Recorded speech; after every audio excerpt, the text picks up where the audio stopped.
Hi everyone, welcome. This is looking at Module 2, which is we're going to talk a little bit about zombies today. So, why would we talk about mythical creatures that don't exist in a class that also is talking about science and catastrophe? Well, I will tell you. One of the main reasons is that because zombies, first of all, have become very popular, obviously in American culture, but in other parts of the world as well.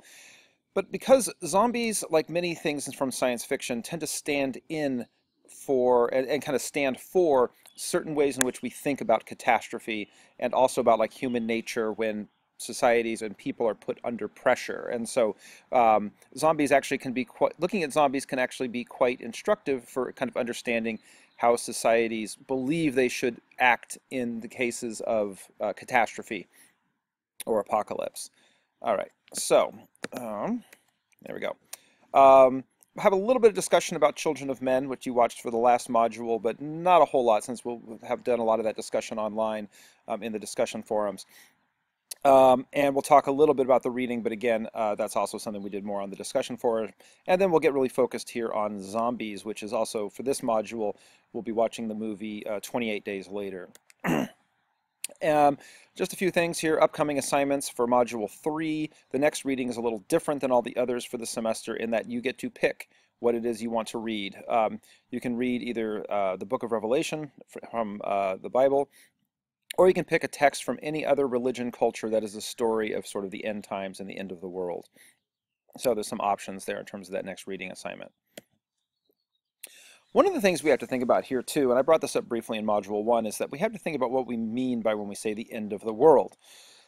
In other words, is the end of the world, people use this all the time, right, as a sort of a phrase like, oh, if this or that happens, it's the end of the world. Well, you know, we need to be kind of clear about what we mean by this, because in some contexts we're talking about literally like the entire planet blowing up. Sometimes we're talking about the death of all humanity, which in case, you know, there are other species that live on the planet that will go on. And sometimes we just talk about this in terms of a kind of a major societal collapse.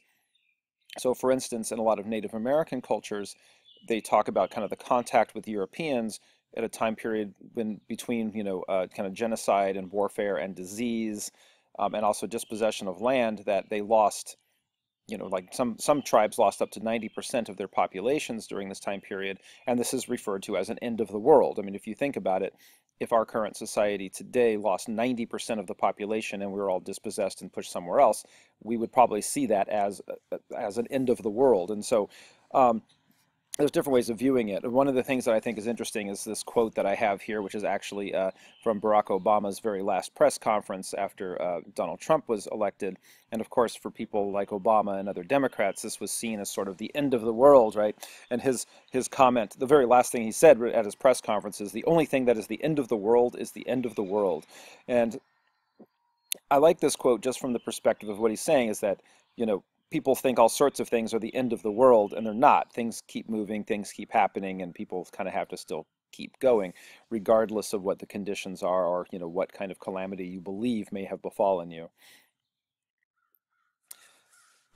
So it's important to think about this in terms of what ends. For those of you who have seen Shaun of the Dead, there's a little reference for you here, um, because it's important when we talk about apocalypse and, you know, these ideas of catastrophe, that almost all the time, almost always after this, you know, kind of what we are thinking is the end of the world, something continues, something goes forward, and that a lot of the things when we talk about zombie apocalypse or other kinds of more real kinds of potential you know, devastating catastrophes, that what is sort of interesting is what we think people have to do to kind of get through these time periods.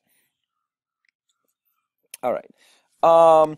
As I mentioned, I'm not going to mention too much about Children of Men. I'll come back to it a little bit here later. I wanted to, this slide's probably a little out of order. I wanted to actually talk more about this later when we talk about the role of reproduction and social reproduction under conditions of catastrophe. So we'll kind of come back to this. So if you recall in the reading that we have for this, I mentioned this in Module 1, but just a few terms to make sure that you're, you know, if you are still unclear about a couple of terms that are going to come up in the reading for Module 2, look back at the Module 1 lecture where I talk about eschatology, which is basically just this kind of the study of you know, the religious ideas around kind of death, judgment, and kind of the end of the world. And then postmodernism, which is a much more complicated concept, but I talk a little bit about that in Module 1, if you need to kind of go back to the video and refresh. And one of the things I'm not sure if I mentioned in Module 1 is this idea of, in postmodernism, there's what's called the distrust of grand narratives. In other words, because postmodernism is really more about the idea that, there's a lot of difference within societies, that we don't all necessarily share the same religions or the same beliefs or read the same books or watch the same newscasts, that there isn't sort of one grand kind of theory or narrative that really explains everything. And so in postmodernism, there is this distrust of, say, for instance, say like the version of the end of the world that's in the Book of Revelations. A postmodern approach would probably look more at like, well, what do these different cultures think about is the end of the world, and how does the Christian version differ from the Muslim version and differ from the Hindu version, and etc. And so it's this idea of kind of looking more at difference and comparisons of different cultures, as opposed to sort of all believing in one kind of narrative that's true for everybody. And so that's kind of one of the hallmarks of this idea of postmodernism, which in a sense is a little way this class is organized, because we don't kind of take one particular view as kind of the truth about the end of the world. We kind of look at it from different angles. All right. But one of the big key points that was in the reading, that's in the reading for this week, is this idea of apocalyptic versus neo-apocalyptic visions of sort of the end of the world. And what this basically comes down to is, in the apocalyptic versions, is that there is a new Jerusalem, right? There's this new kind of this golden age, or age of peace and of kind of heaven come to earth, that occurs after the apocalypse. And so in a lot of the Christian doctrine, and others as well, there's this idea that there is this renewal and kind of saving of humanity that occurs through the apocalypse. Neo-apocalyptic visions, however, don't have the New Jerusalem. It's just, if you don't stop the apocalypse, you're just extinct and you're gone, and that's it. And so a lot of what we see in more in the more recent kind of versions of what happens during the apocalypse is really neo-apocalyptic, and I would argue like Children of Men is sort of neo-apocalyptic, in that the situation that they're in that movie is that there's, people are just, humanity's rolling towards extinction. The fact that you had all of this infertility and the violence and all this stuff isn't leading to some sort of better life. Now, granted, there's the main character who is having, well, I'm not sure if she's the main character, but one of the main characters who is pregnant and has the baby. There is this idea that perhaps there is this hope, a renewal for humanity, but you don't get the impression that that renewal occurs because of the apocalypse, right? It happens sort of despite it, and it's a way of fighting against it. And so that would be an example of more the neo-apocalyptic vision. And again, apocalypse has social criticism. Clearly, like, again, going back to the video from the first segment, or the first module, there's this idea that, what the movie is really criticizing is the treatment of refugees. It's also criticizing, I think, to some degree, the way in the politicization of women's bodies and reproduction, in terms of who thinks that they should be able to kind of have the baby, what the political uses of the baby are and such, rather than it being sort of the woman's getting to kind of choose what it is she wants her baby to be, and to kind of control the fate of her baby. And so I think there's some social criticism, obviously, put into that video. It's quite explicit. All right. But one of the things that I wanted to touch on too, that's going to be in the reading here for Module 2, and to kind of look for if you haven't done the reading yet, or to think about if you have, which is that a lot of times, in terms of thinking about why is it that societies are so into this idea of the apocalypse, has to do about the desire for certainty, even if that certainty is bad. That there is some sort of, instead of being like, we don't know how the world might end, or we don't know what might be coming, or things are kind of in disarray and chaos, and just sort of sitting with that and being accepting of it. Instead, what apocalypse kind of serves as a social construct or idea is that it gives us this idea of certainty, that there is something coming, whether it's bad or it leads to a new Jerusalem. Either way, there's some sort of thing that we can kind of hold on to in the midst of the chaos of kind of everyday life, and say, well, with certainty, there is this thing that's going to happen. There will be this kind of finality, this ending, and it kind of serves that social and cultural purpose.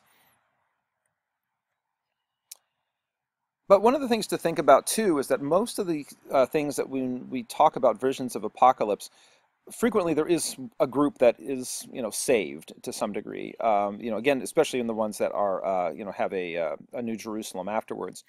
But the thing to think about is that if you're kind of thinking in an apocalyptic way, or are kind of expecting an apocalypse, what happens if you're kind of not in the in group of those that are deemed to be saved? What kinds of things might happen to you? How might you be treated? Again, in Children of Men, I think part of that is kind of portrayed by the refugees and the way that they're treated, as sort of not the in group that deserves saving. Only British citizens kind of deserve saving in that video. Um, and then in other narratives too, right? What if you are somebody else's version of the wicked or the heretical that needs to be cleansed from the earth? It means that you're probably in for a whole lot of violence and repression and all of that. And this is something that comes up when you have different, particularly religious beliefs and sects that believe in sort of an apocalyptic vision that involves sort of wiping clean the earth of others or non-believers. Obviously, it leads to a tremendous amount of like human rights violations and other kinds of violence and genocides. Okay, so let's get into talking about zombies a little bit here as kind of a preface for the video that we're going to watch for this module and all of that. So zombies, of course, have become very popular. I think the most popular, highest rated TV show right now in the world is Walking Dead. And of course, there's a whole list of like zombie movies that keep coming out. And so to think about, though, kind of where this comes from, the term zombie comes from the Haitian Creole term zombie, spelled a little different. And originally, kind of the way in which this concept was kind of brought into popular culture is that zombies were believed to be people that were alive but under a spell of some kind or some kind of potion that makes them lack free will, that makes them very controllable and very suggestible. So somebody who was a zombie wasn't necessarily like the undead or eating brains. They were just somebody who kind of was, completely under the control of some sort of, zombie master. Um, this changed a little bit once you get into the 1960s, where you have Night of the Living Dead. Zombies at that point are actually dead things that come back to life, rather than kind of alive things under somebody's control. But the reason why the term zombie kind of still applied is that they were still very kind of vacant. They didn't have kind of full ranges of human emotions and all of that. They just kind of stumbled along, kind of similar to the older version of zombies.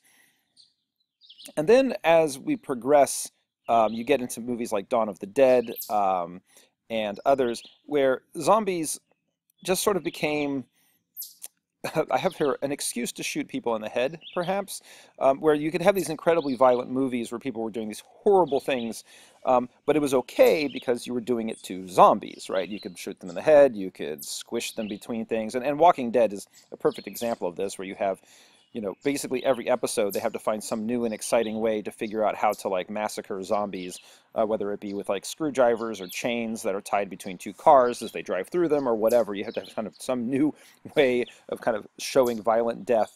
But it's okay to do that because if you were showing that actually happening to human beings, the audience would probably be kind of revolted. But by kind of this invention of zombies, it allowed for a certain level of kind of portrayal of graphic violence that's difficult to get away with if you're showing the victims as human. So it's sort of a way of dehumanizing kind of violent victims. And then, of course, you get all sorts of variation on zombies, just like you have variation of vampires.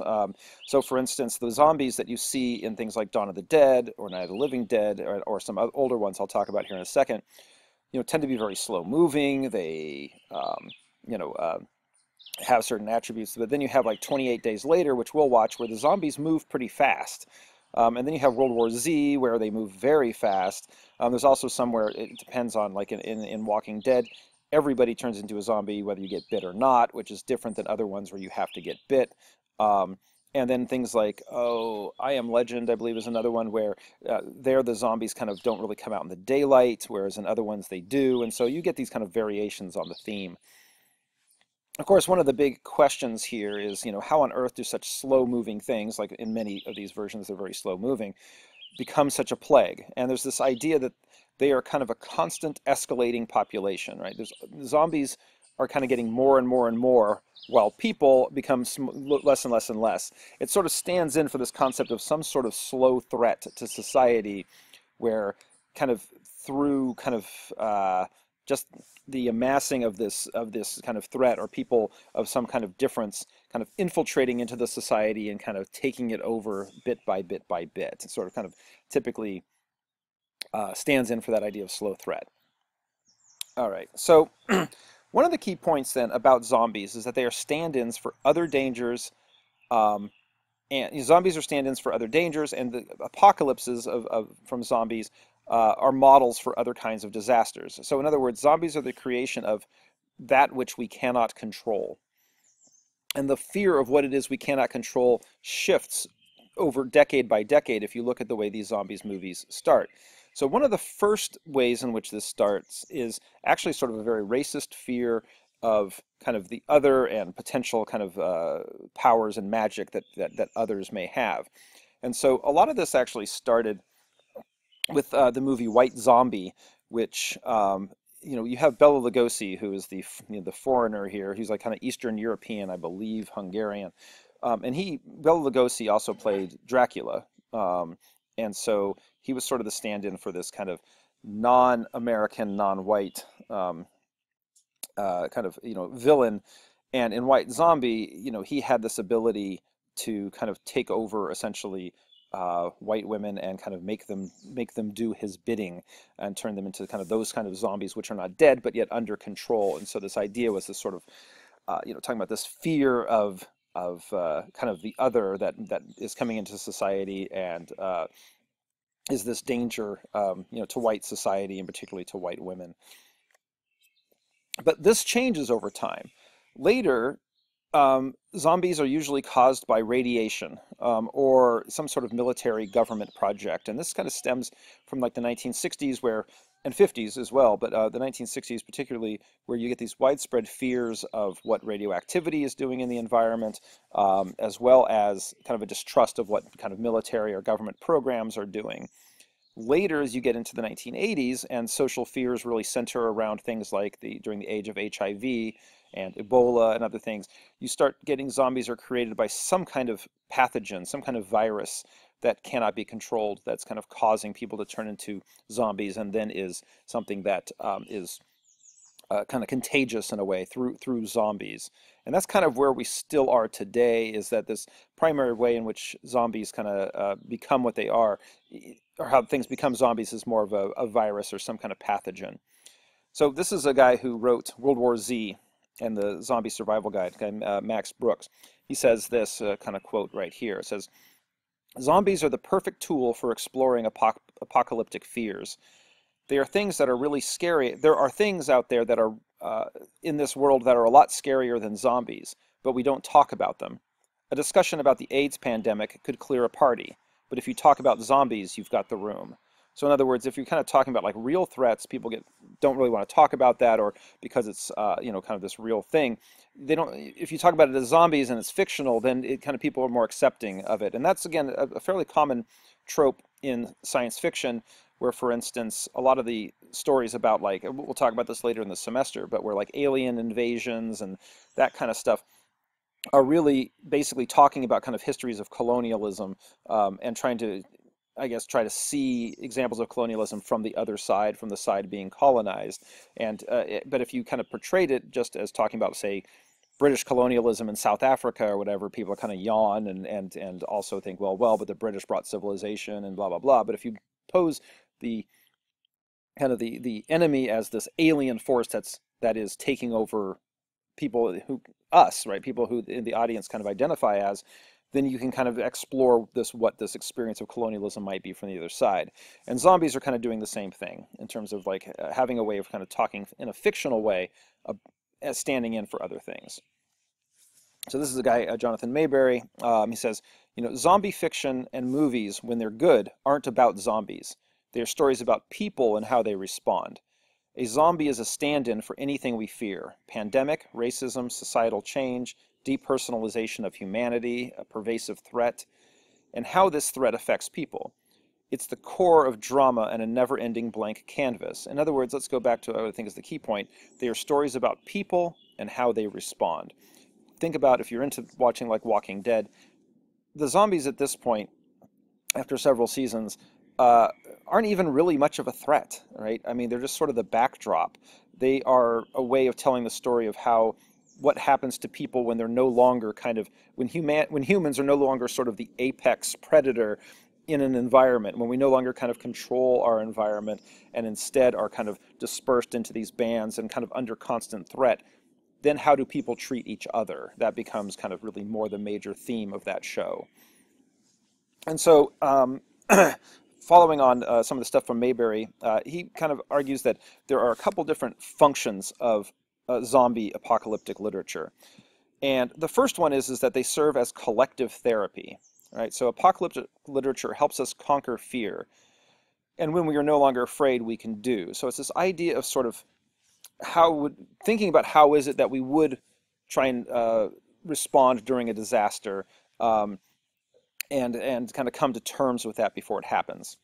The other function of kind of thinking about zombies or apocalyptic literature is that it's a worst case strategic analysis, which is how do you assess something that is unthinkable like an apocalypse?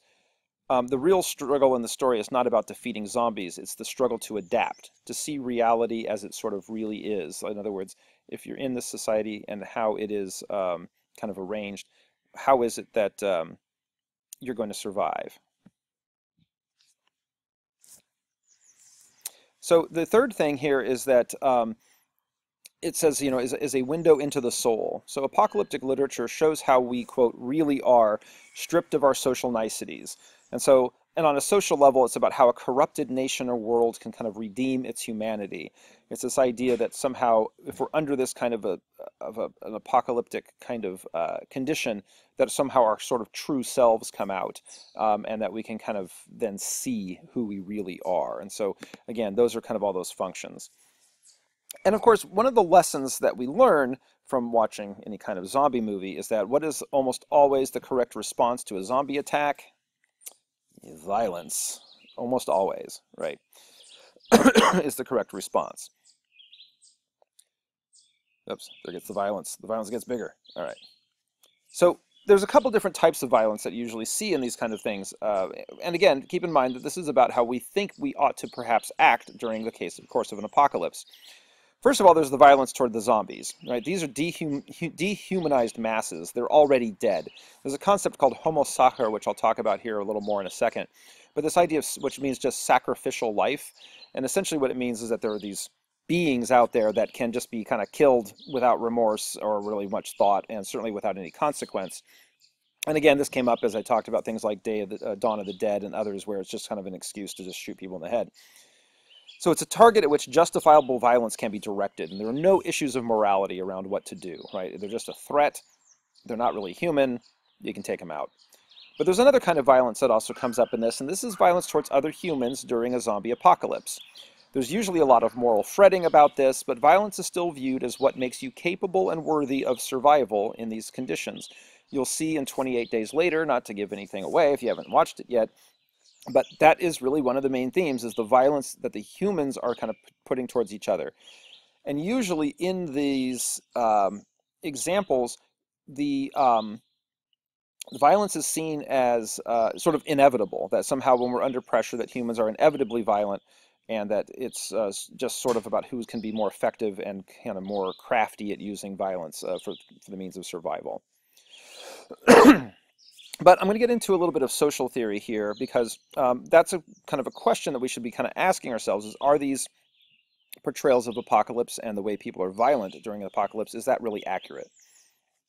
So there's an interesting mix that happens in most kind of zombie movies, which is that there's a mix of banding together, but then also violence portrayed outward. So you get this sort of very tribal type of identity where you have a lot of what's called affinity for some, right? Affinity meaning kind of a feeling of being together with them within your group, but then also ruthless violence usually toward outsiders living and dead. And in Walking Dead, this is a central tension. Like I can't think of an episode where they're not kind of fretting about like, well, can these other people be saved or turn, if they're part of, say, Negan's evil sort of empire and organization, can they actually be saved? Should we just execute all the prisoners? Like these kinds of questions come up constantly. But there's also an interesting mix, I said here. There's this idea that those who you need around you as a coalition to survive, while there are others held at arm's length or killed. Most zombie movies don't function as like an individual by themselves as being sort of the best way of surviving. Usually you have to have some kind of group where you pick people that are your band, and that makes you kind of able to survive as long as you can be violent towards the outsiders. So in a crisis, with whom do you hold solidarity? What is the right size of the group? What kind of governance structure is survivable? Do you have to have like the strong leader? Do you have to do things by consensus? Do you have to kind of exploit people? What is it that kind of is going to work? And that's what some of this apocalyptic literature and film kind of tries to look at. And so if you look at most zombie movies and TV shows, most movies seem to think that a small, tight band with suspicion/violence towards others is what kind of gets you through. That's usually a message that's kind of repeated over and over again in a lot of these zombie movies. However, is this really accurate? There's different theories on, people sometimes talk about survival of the fittest, right? And Peter Kropotkin is a geographer, died a long time ago in the 1800s, a geographer and political theorist. And he had he had a book called Mutual Aid, A Factor in Evolution, where he argues that altruism and kind of solidarity is actually a better way to survive than sort of violence and brute strength. And so it says, Kropotkin says here, in the long run, the practice of solidarity proves much more advantageous to the species than the development of individuals endowed with predatory inclinations. In other words, I kind of highlight here this idea of fittest. And what this means is that, which is not strongest. So fittest means like kind of how well do you sort of fit your environment? How well are you able to sort of survive in whatever environment you're in? And if you're in an apocalypse and with threats and stuff, what he's kind of arguing here is that actually kind of reaching out, having solidarity with, and kind of having the larger group you can is actually what's going to get you through. But this is not something you see a lot of in zombie movies or zombie literature, partially because it doesn't make very good drama. If in, say, The Walking Dead, what you had was a group that kind of gets together and keeps kind of expanding and letting people in and having some sort of functioning society, and they're not going to war with each other every episode, it doesn't make for good TV. But the question we should ask is what is actually accurate in the case of like a real kind of apocalyptic situation. And actually, we'll get there by the end of this course. We'll talk about kind of what really seems to happen in cases of apocalypse or of disaster. And usually, actually, it's that people band together pretty well when there's kind of an external threat, whether it be a large earthquake or floods or this kind of stuff. And so we'll talk about that. I have a little story here about this guy I went to school with named Stormy Steve, who was this the example between strongest and fittest. Stormy Steve was this guy I went to junior high and high school with, and he was basically psychotic. Incredibly strong guy. He was a skinhead. Hated everybody. Hated me. Hated all sorts of people. I tried to avoid him for the most part. And, if in terms of who was the strongest, he was by far the strongest between me and him. If I had actually ever gotten into a fight with him, he would have probably pummeled me into paste. However, in terms of fitness, Stormy Steve went to jail. Stormy Steve got killed in jail. I didn't. I'm not as strong, but I'm more fit. Like I actually lived, had children, and I'm still alive today.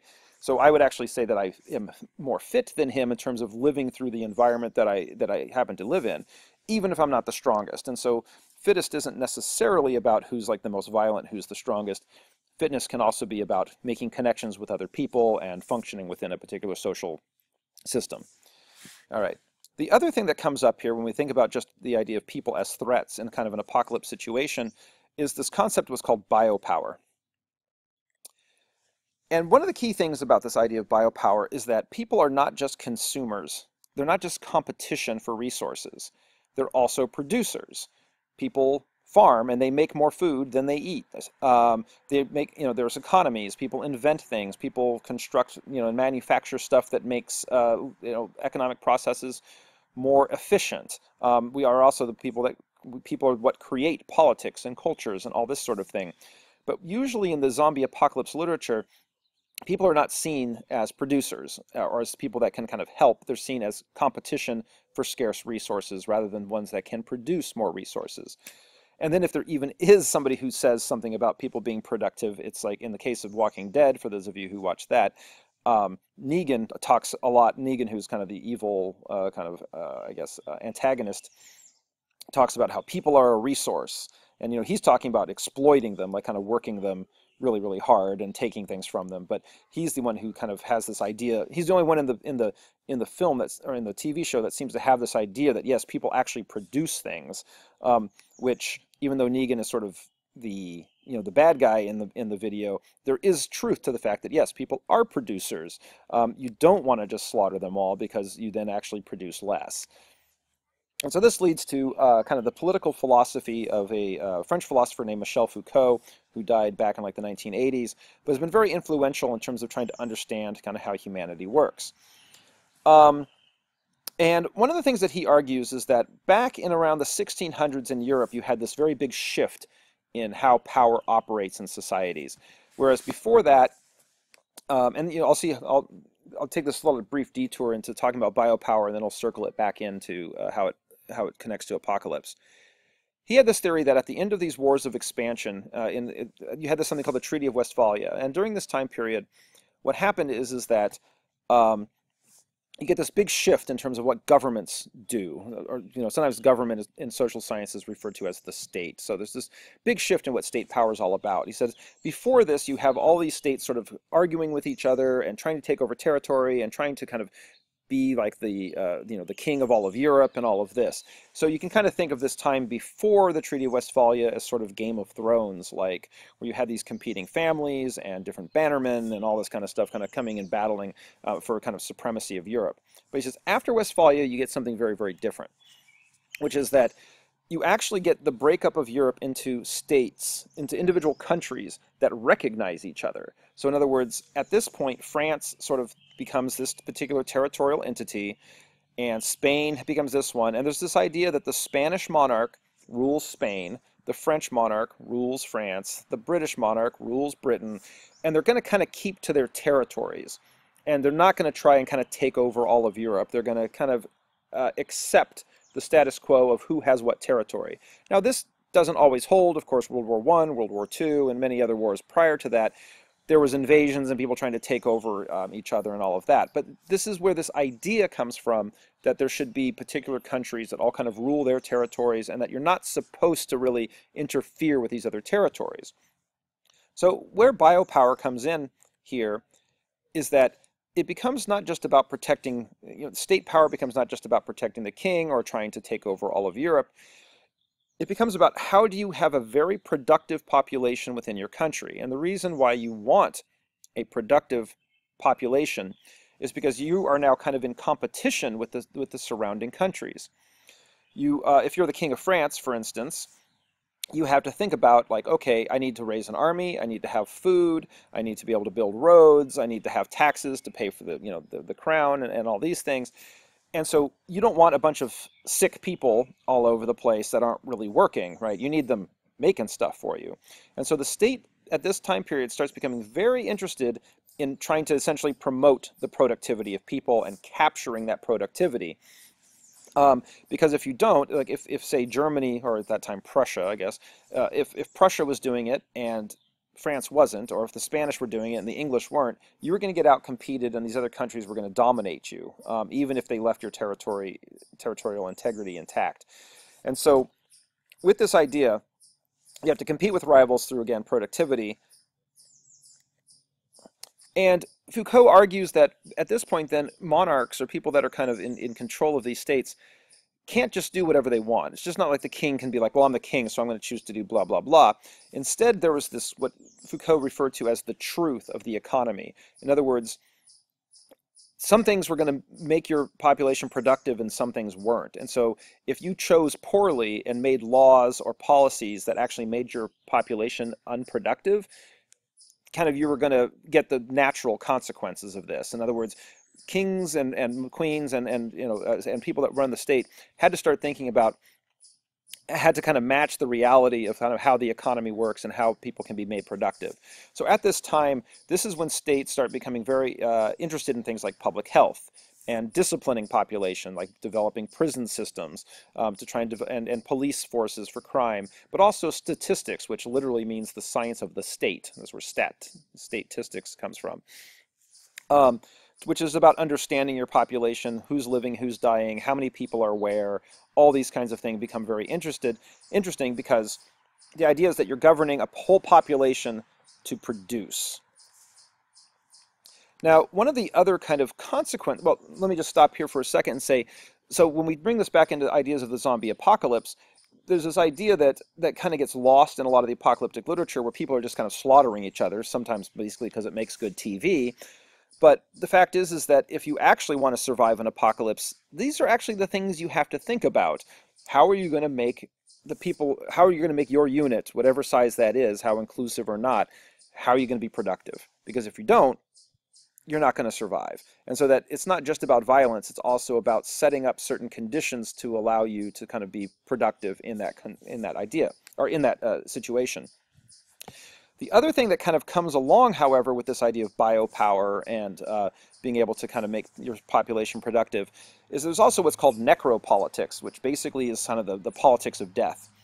And this is usually framed as what's referred to as killing to make live. And this is this idea that in order to make your population productive, there are certain threats that you have to eliminate or guard against or use violence towards.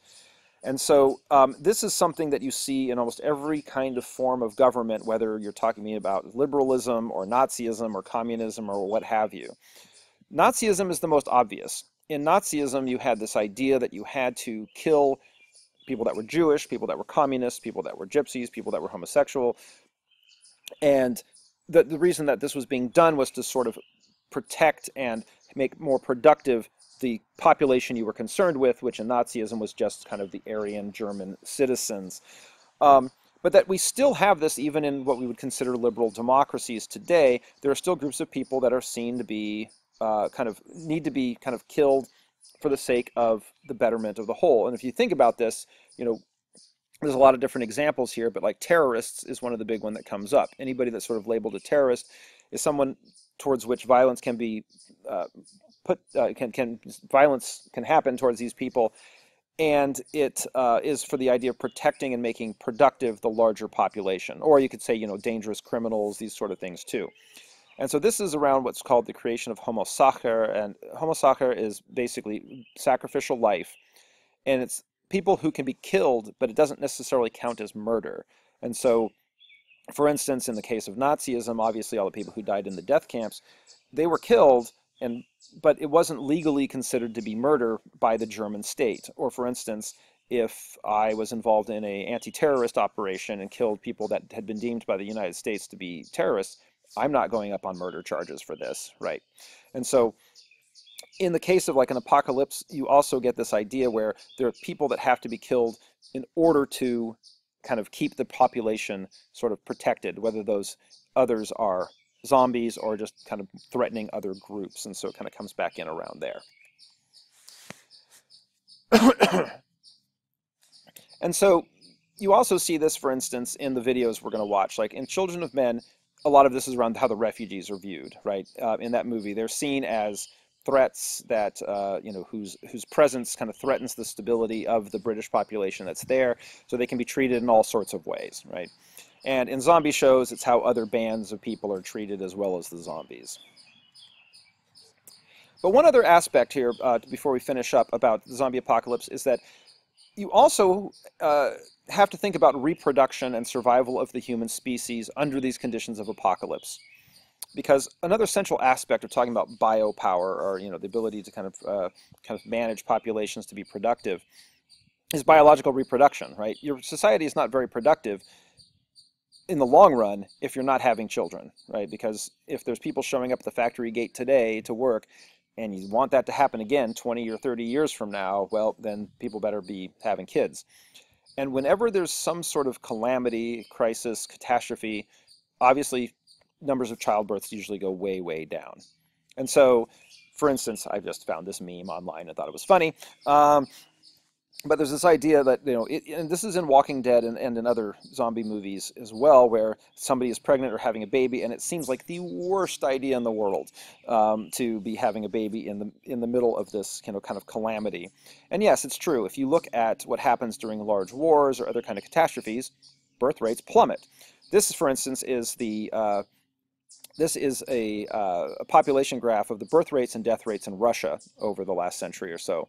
And one of the things you see is the red is the death rate. And so there's the Russian Revolution and World War I and the Civil War. We see the death rate skyrockets. But the other thing you notice is birth rates plummet during that time period. Then you get to World War II, and this is deaths per thousands of people. And you can see that actually per thousand people, World War I and the Russian Civil War was much more violent and deadly than even World War II, which was tremendous loss of human life. Millions died during World War II in Russia. But the main point I want to see here is when the Civil War happens, birth rates plummet. When World War II happens, birth rates plummet. And also here at the end, when the Soviet Union collapses, again, you have birth rates plummeting. So any kind of big social upheaval, this typically happens. But here's the thing, and this is what Children of Men kind of brings up, is that if you're not having children, it's basically the end of humanity, if it's the end of childbirth. And that's kind of the thing that Children of Men tried to bring up. That is collectively, for all of humans, it's the end if you're not having kids. It's just that it doesn't happen all at once. It takes place over 80 years, and you get to watch it happen slowly. And so one of the ideas of Children of Men is that it is kind of a slow apocalypse. It's the end of humanity. We're all dying out. We're getting to watch it happen.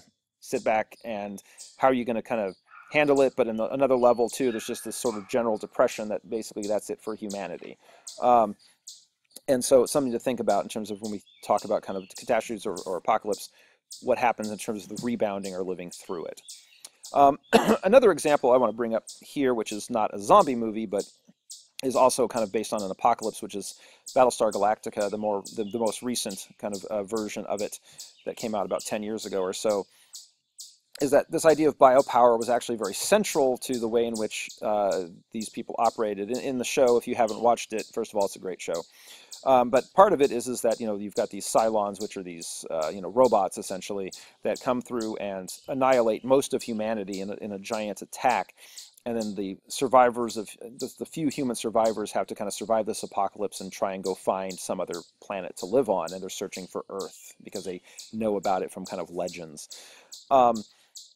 And constantly throughout, there's the president of the people, Rosalind, has this board in her office where she's constantly writing down like how many people are left in humanity, and like to her this number sort of means everything. It's about kind of keeping this number up, and of course they're constantly kind of being killed in these different battles and these different things that are going on.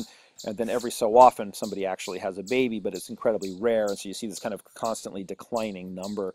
And this is this source of perennial anxiety around this, because she feels like it's her responsibility to sort of lead people, this very small group of people, to how to survive or the species goes extinct. Because of course, as we know, no babies, no people, not enough biopower, and they're the people that are making resources, defending against the threat, etc. So zombie stories can tell us quite a bit about real catastrophes and what we think may happen and how we should act. And so that's why we're kind of taking this time early in the semester to talk about zombies, even though it's something that's completely fictional.